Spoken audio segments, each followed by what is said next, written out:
My message to you today is that there is no place where oneness cannot be revealed.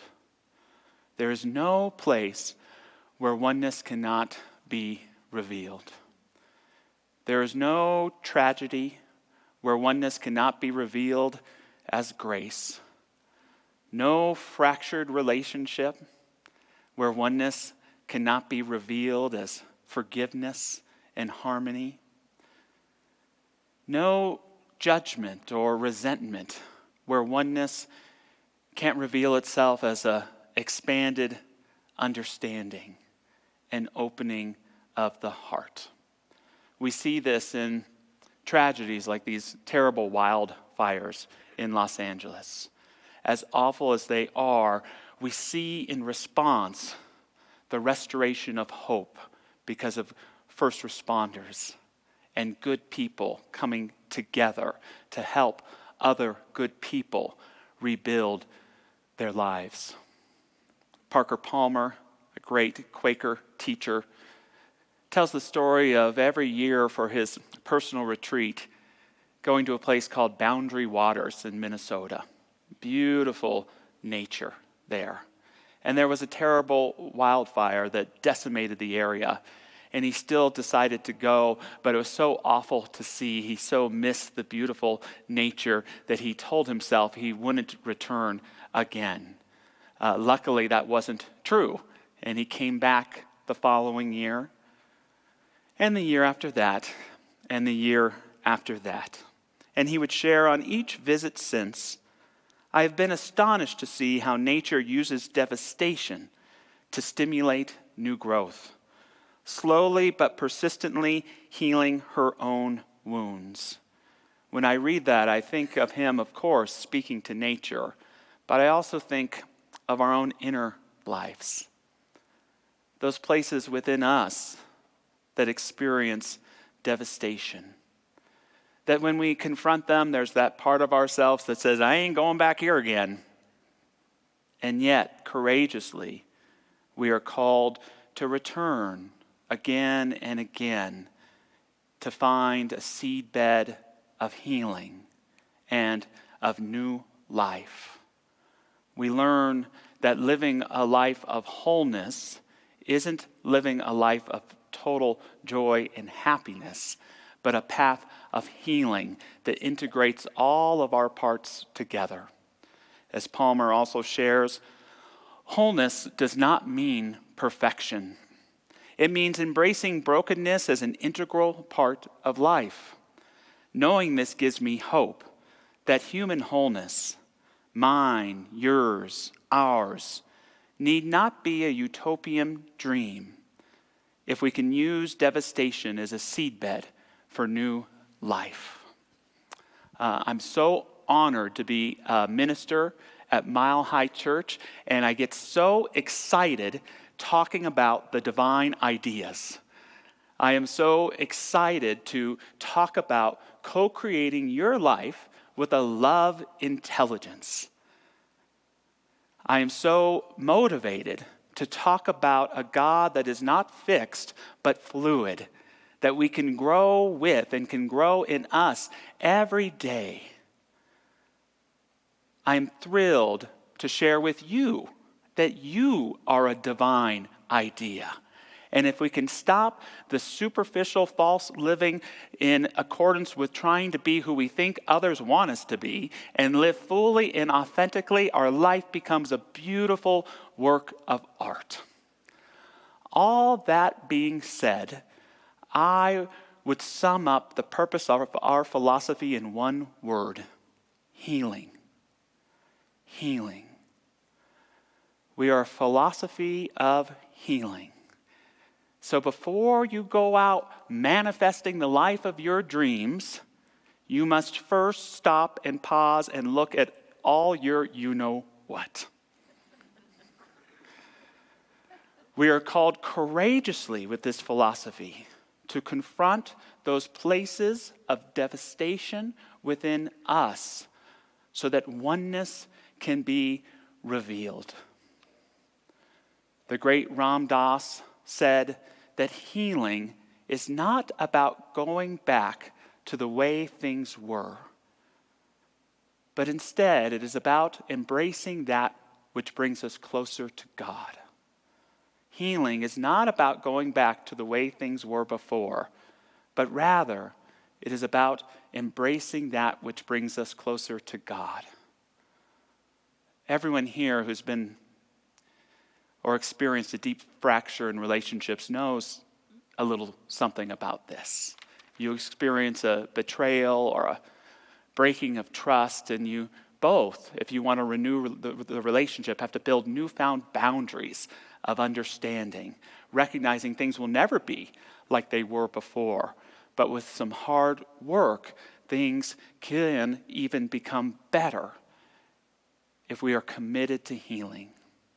So many of us who've been through challenging physical experiences know that maybe we healed, but that healing is an ongoing process. We will never be as we were, but we can be something bright and beautiful and brand new. So I ask you today, where is oneness being called to reveal itself in your life? Where is oneness being called to reveal itself in your life right now? What's the relationship? What's the self-judgment? What's the experience? What's the world challenge where you are called to be a space for oneness to reveal itself? When I think of devastation within my own being, I think of something I've been more conscious of these last couple of years. There's this part of me that really struggles to articulate his own needs. I think when I was a boy, I had an experience of articulating what my need was, and it wasn't met. And I took that as a message that it is dangerous to articulate my own needs, and it is best to not even try to articulate them to myself and to bury myself into the service and care of others, hoping they'll figure out what I need and give it to me in return. Anybody like this at all? There's an intricate part of our teaching, and it is this, that we believe in personal responsibility. We don't believe in blame. Are there many people to blame for the woundedness that we may experience in our lives? Absolutely. But there's no constructive value in it. Once we are wounded, it is our wound. And it is up to us to know who we're going to be in relationship with that wound, how we're going to take care of ourselves. It is not our duty to help other people see their creative process in their own wounding. The cardinal sin of religious science goes something like this. How did you create that for yourself? Or what was it in your consciousness that brought forth this experience for you? We don't do that because we also believe in a great cosmic law called mind your own business. However, if we can find the courage to create enough sanctuary within ourselves, I can pause and ask myself, did I have a hand in any way in creating or persisting in this wound that I am experiencing? Is there anything in my consciousness that I want to address, not with blame or shame or guilt, but with the desire to take positive responsibility for my life that I can confront and love and uplift myself with? I shared a couple weeks ago about my spiritual life, and using a phrase from Ernest Holmes called "dare to lose your small affection," I shared that the whole story of my spiritual life has been getting up to a point where I don't think I could love anymore. And then something shifts or transforms and changes, and life says, guess again.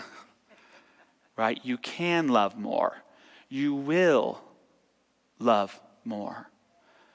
And this past year, my experience of that has had to do with loss.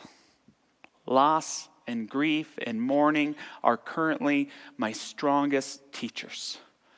I lost my father this past year. I've had some experiences of fractures in relationships, deep, deep loss. And it has helped teach me to love better, to know love more. Am I thankful for the things that have taken place? Absolutely not.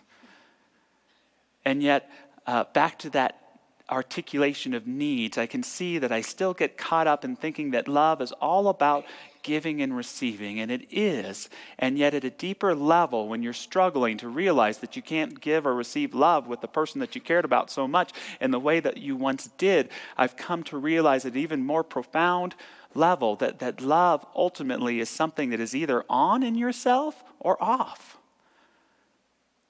That I'm either in awareness of love and therefore in connection with everyone I've ever loved in an active, meaningful way, or I have rejected that love within myself because I have dismissed my need for it and it has become dormant or stagnant.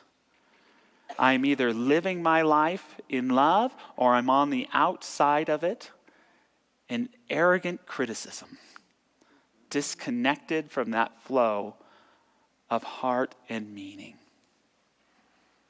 How does oneness show up in our lives? It shows up as healing. It shows up as epiphany.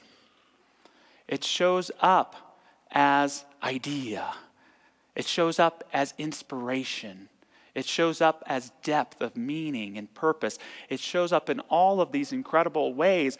And essential to our teaching is that we can do our own inner work to have oneness revealed in our own beingness and in every area of our lives.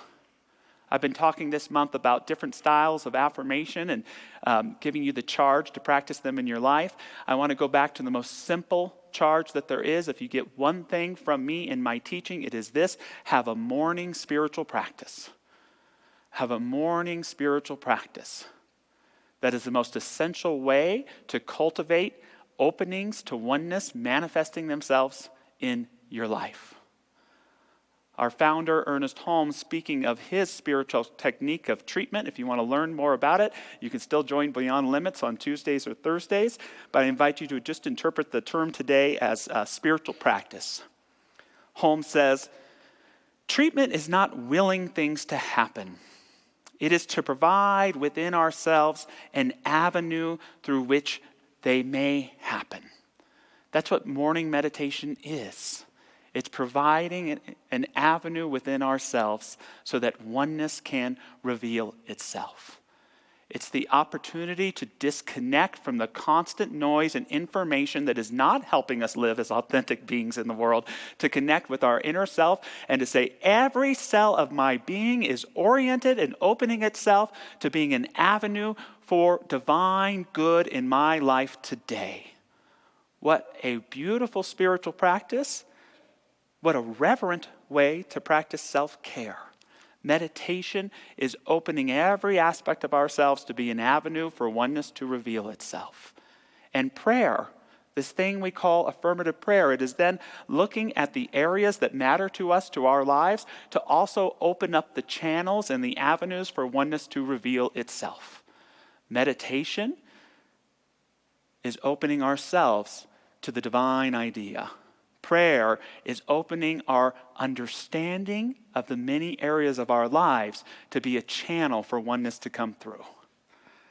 How can this grandest idea I can think of about divinity express itself in my relationship with my son and how I show up at work today, in what's going on in California or in Washington, D.C.? How much can I open the avenues of my own consciousness for a greater experience of oneness to be revealed? Of prayer, Holmes also said, prayer is not an act of overcoming God's reluctance, but should be an active acceptance of his highest willingness. The oneness is always there, but it has to be revealed through an avenue. That's the charge for you and for me to step into, not just once in a while, but every day. I've spoken in this series about how our teaching is the result of a philosophical movement that got started in New England in the 19th century. But just as much, Mile High Church, our spiritual community, is a demonstration of the history of those who have given their lives to reveal oneness, who've committed themselves to the dignity of all people, no matter their race, religion, orientation, that all of us, nationality, are born to be free. We are a demonstration of those who believe in the religion of human dignity and liberty and freedom. Last week I talked about enlightenment experiences, mystical experiences, and people who at a young age had an experience of oneness with all of life. I talked about our beloved Carol Buxton and our beloved Roger Teal. And I want to touch upon a different type of enlightenment experience today, the baptism by fire.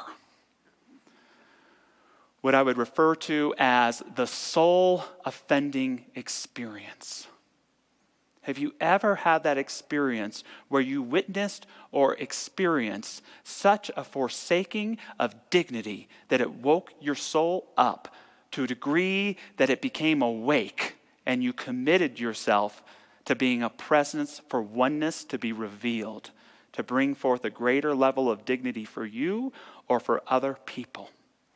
The history, the heart history of our faith is based upon people and incredible individuals who had these soul-offending experiences. Ralph Waldo Emerson, our philosophical forefather, we call him, he fell in love in his 20s with a beautiful woman named Ellen.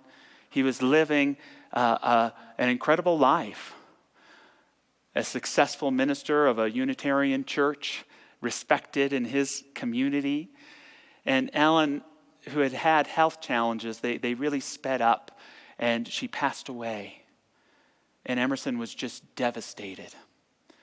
It set him into a spiritual crisis that would ultimately have him give up the life that he had built for himself.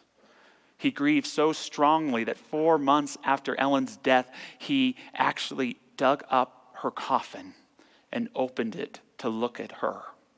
And he did not see death, but he was awakened to something else. The beauty and the eternality that expresses through nature. He was reminded of how the universe individualizes itself in each and every person, and that the individual has infinite potential to become. He became aware of an oversoul, a mind that connects and inspires us all, that calls us to live in freedom. And he would write profoundly, "For it is only the finite that is wrought and suffered. The infinite lies stretched in smiling repose." Soul offended, soul awakened, oneness revealed. Emerson's chief acolyte was Henry David Thoreau, who lived on Walden Pond that Emerson owned and expressed many ideas. I never heard him express an idea that didn't have Emerson in it first. But he wrote a piece called Civil Disobedience that was about seeing a lack of morality expressed through law and doing everything in your power with a consciousness of good and dignity to overcome that law. Emerson and Thoreau would apply this to fighting slavery in the country. And many decades later, a young man named Mohandas Gandhi would come upon this book. And it would inspire him to help change life for millions and millions of people. Gandhi had been born in an Indian home and with a Hindu tradition that he in many ways rejected because he wanted to be a good English gentleman. He loved the law of the United Kingdom and became a lawyer, and he got his first job in South Africa, and he was on a train there headed for his first day of work, a first-class ticket. And there was an usher who saw him because of the color of his skin and demanded that he move his way to a colored train card. Gandhi, a proud young man, refused, and he was thrown off the train. All of his luggage thrown on top of him. He sat in a fetal position and wept for many minutes. He got up and called his employers and explained what happened. They apologized and told him that he could get on a stagecoach that would take him the rest of the way. Well, they had rules there as well, and he wasn't allowed to be in the stagecoach, but the stagecoach driver allowed him for a while to sit next to him. But then a new driver came on and refused, and when Gandhi refused to move again, he boxed his ears and beat him bloody and threw him on the ground. Soul offended, soul awakened, oneness revealed. Gandhi would dedicate his life not only to overcoming the oppression of British rule in South Africa and India, but to help undo the centuries-long terrible caste system that allowed people in India to push other people down in order to lift themselves up. Right in the middle of Gandhi's ministry, there was a young man in the United States by the name of Howard Thurman. Thurman's grandmother had been enslaved, and she was his spiritual mentor and guide. And as a teenager, Thurman was paid a little money for raking on the neighbor's estate. And they had a little white girl, and Thurman would rake these leaves, and sometimes they would be playful with each other, and she'd throw some of the leaves around. Well, one day she was throwing them a little too much. He wasn't getting his work done. And so sternly he said to her, "Please stop that."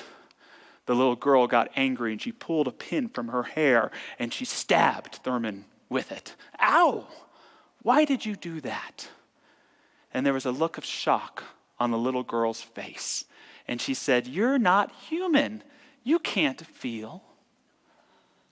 Here's this young man who's growing up in a world full of beauty and nature, and yet realizes he also lives in a world of consciousness that would hate and take someone's dignity away because of the color of their skin.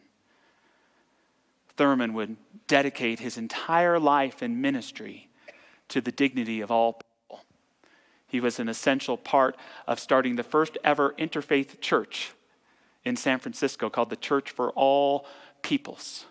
He would go and meet this amazing man Gandhi and realize that he could apply Gandhi's satyagraha to civil rights in the United States. Soul offended, soul awakened, oneness revealed. Thurman would write his essential work called Jesus and the Disinherited about the religious duty to uplift the dignity in all individuals, especially those that have been discriminated against throughout time. A minister by the name of Martin Luther King Jr. is said to have carried this book with him all through his travels and his struggle of using Gandhi's principles towards establishing civil rights and ending segregation in the United States. King Jr., a young man growing up in Georgia, when he was about 12 years old, his teacher saw something in him and signed him up for a speech competition 90 miles away. She saw something in him so much that she went with him on a 90-mile bus ride to participate in this competition. And King won the competition. And here he was, not only successful, but feeling prized and seen by this incredible teacher. And they get on the bus ride home, and there's some white folks that get on, and the bus driver insists that they move to the back of the bus. That wasn't so much an indignity as much as it was, but apparently the teacher wasn't moving fast enough, and the bus driver started shouting slurs and cursing at her. King didn't go to the back of the bus. He stood right there and held on to a pole, not moving the whole 90-mile ride home. Looking back at his career, he said, "I had never been more angry in my entire life." Soul offended, soul awakened, oneness revealed. We cringe when we think of these terrible experiences that these individuals experienced, and yet we see the birth of hope, the birth of a newfound dignity and understanding that moved through these incredible individuals to help create a greater realization of what oneness can be. When have you been soul offended? And are you soul awakened? Because when you are soul awakened and you become a presence, oneness reveals itself and life begins to change. King, late in his career, would say, "I know that love is ultimately the only answer to humankind's problems, and I'm going to talk about it everywhere I go. I know it isn't popular to talk about in some circles today, and I'm not talking about emotional bosh when I talk about love. I'm talking about a strong, demanding love. For I have seen too much hate, and I say to myself that hate is too great a burden to bear. I've decided to love.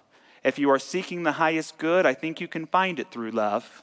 He who hates does not know God, but he who loves has the key that unlocks the door to the meaning of ultimate reality." Let us bring a greater awareness of love within and all around of us for the healing of our own being, the healing of our relationships, the healing of our communities, our country, and our world. Let us first bring this avenue for oneness to be revealed into the places of perhaps devastation within our own beingness, and then embodying that love, courageously representing it wherever we see an opportunity for dignity to be increased, for love to be practiced, and indeed for oneness to be revealed. So going within for prayer today, I invite any of our incredible prayer practitioners to stand and join me. These folks are available to uplift you with prayer after service today.